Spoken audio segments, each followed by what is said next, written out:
Yo, yo, yo, yo. Check it out, check it out. Back once again, the mighty J.O.E. in the days of hip hop, coming back at you with another classic album review. This time back on the East Coast with the hip hop duo Mobb Deep. That's right. Havoc and Prodigy, R.I.P. Prodigy.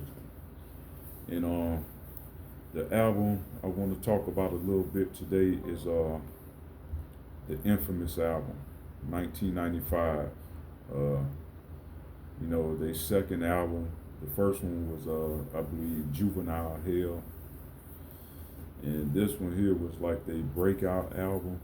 To me, I don't know, it's my favorite. I haven't listened to it in a long time, but I do remember some of the cuts on it. Of course, everyone know about the most memorable one to me, Shook One's Part Two. That was an instant classic, man. That's no doubt, man. Released, I believe, in April of 1995 with the production, Mobb Deep with Havoc, I guess in Project 2, and Q-Tip did one, and I think he kind of he came in and did some mixing too on the album. He did my favorite song, one of my favorites on the album, "Temperatures Rising." Uh, yeah, I forgot the sample he used in that one, the Patrice Russian sample, but dope. And actually, that's not the original. That's not the original version of it. No, they got another version of it. I forgot. I think they did release it a few years back with some other unreleased songs from that album. But anyway, man, they had some dope joints on there. Of course, like I said, Shook Ones, which they had a video for. Survival of the Fittest, everybody know that one. Temperatures Rising. One of my favorites, Drink Away the Pain, where they incorporate the names of the drinks throughout the song, which I think was dope as shit. I think that was done also by Spice One back in like a year or two early or something like that. Maybe a little longer, back in like 1990 or something like that. That one, the song with Nas and Raekwon, Eye for an Eye, that was dope. QU Hectic, Right Back at You, Cradle to the Grave, Party's Over. It was like it's like 16 tracks, a couple of skits, so maybe a total of like maybe 14, 13, 14 songs. But it kind of gave you that, it was the opposite of like how you hear West Coast, man.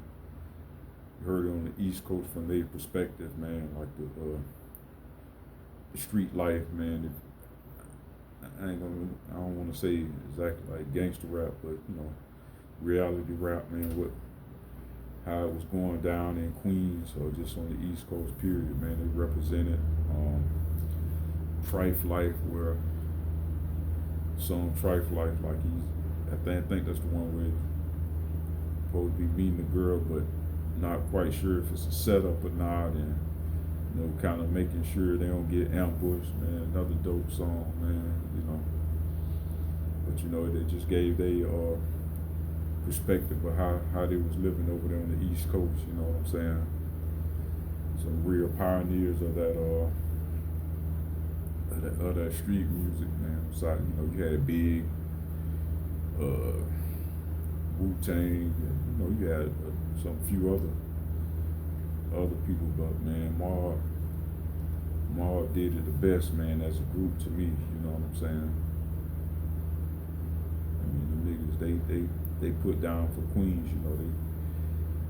You know, next to Nas, they repped it. You know, all the way through. You know what I'm saying? And I think they was a perfect fit. I think on this album here, this where Prodigy learned how to he actually learned how to produce. You know, and they end up. That's how they end up doing the album. I think Havoc learned how to produce. I think Prodigy taught him how to use the sampler, man, and I forgot what they was using, but they upgraded to the SP, and they just had a little mixing board and a couple other things, and they went from there, man, and took off, and they never looked back, man. Havoc never looked back, man. Ended up being one of a heck of a producer, man, not only for Mobb Deep, but for other artists as well, you know. Real solid dude with solid production. And that's no lie, man. I give him his props on that. I give him props as MCs also, man. You know, him and P. Dudes was dope, you know, they been through a lot, you know. They was on the front line doing the East Coast, West Coast beef when Dog Pound made New York. They responded along with Capone and Noriega, or LA. I think you can find that song on the War Report. Capone and Noriega. And you know, they had a little thing with, you know, Jay-Z. Everybody know the infamous Jay-Z put Prodigy on the Summer Jam screen, you know. And they also had their own internal beefs, man. I think they ended up splitting up for a while, you know, but eventually, you know, they got back together before P passed away in 2017, you know. So that was a good thing, man. They was able to mend the riff, you know what I'm saying, and continue to get back to doing what they love to do. So man, this is really a group to me that is underrated. You don't hear people talking about them much, but they definitely deserve their props, man, and respect for what they contributed to the hip hop game, contributed to East Coast rap and just rap in general, you know. And I'm definitely a fan, always been and always will be, you know. And it was unfortunate that Prodigy is not here with us, but he left us a great body of work, man. So he'll live on, you know, through the music, of course. So, you know, much respect to him, much respect to Havoc, man. Mobb Deep, one of the best to come out of the East Coast to me, you know. Just my opinion, you know. And you say I'm speaking fact, but just my opinion, but I'll stand on it, you know what I'm saying? I definitely believe that. And I'd like to say once again before I go, man, thanks for looking. And please like, please subscribe, and I'll keep coming at you with more videos and you know, more videos and more things to talk about, man. And I have a lot more to offer soon. So, you know, man, just hang in there with me, man. And please like, subscribe, comment. Whether good, bad, and indifferent, man. You know, we all have a voice. You know what I'm saying? I don't take this shit personal. I just love doing it. You know what I'm saying? But until next time, man, I definitely get back at y'all. Peace.